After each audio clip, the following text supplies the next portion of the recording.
Mais j'étais tellement insolent, le clown de la classe, il y a un jour, il m'a mis dehors et je lui ai proposé d'aller voir le principal pour qu'il nous serve de psy. Et putain, ce con il a dit oui. Vrai chez les cassos.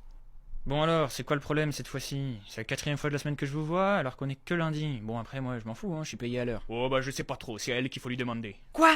Mais tu te fiches de moi? Ce goujat, il m'écoute plus. La communication est à zéro, ça va pas entre nous, et il fait rien pour arranger la situation. Non, je crois qu'il y a un petit malentendu. Moi je suis un bonhomme, vous voyez. Je travaille toute la journée, moi je gagne ma croûte et je travaille pour notre avenir. Et dans la journée d'un bonhomme, vous voyez, il y a une étape qu'on ne saute pas, c'est la sieste après les repas. Moi il faut pas m'emmerder 2 secondes comme ça là, elle vient me casser mon rythme de la journée. Mais c'est faux! Oh là là, mais merde, à la fin, contente-toi de faire ce que tu sais faire. J'ai acheté un tout nouveau lave-vaisselle. Évidemment, j'étais pas aussi stylé et nonchalant qu'aujourd'hui, mais bref, le vrai problème était pas là. J'étais dans un bahut avec pas mal de dyslexiques, des gens avec des troubles du comportement, de la concentration. Et dans ma classe, il y avait une fille malentendante, qui était pas super sociable. Et en plus de ça, elle avait du mal à communiquer.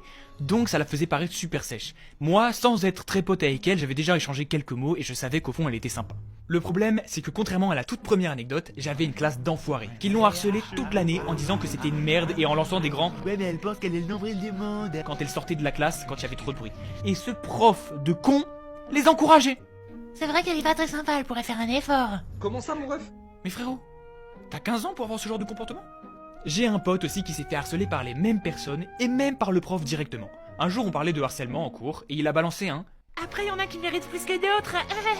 J'entrerai pas dans les détails parce qu'au fond c'est pas mon histoire mais sachez que c'est allé loin. À l'époque j'étais juste spectateur de ce qui se passait autour de moi. Et aujourd'hui ça m'énerve, j'aurais dû agir. C'est hyper bateau de dire ça, mais si vous êtes victime ou spectateur de ça, parlez-en, c'est hyper important.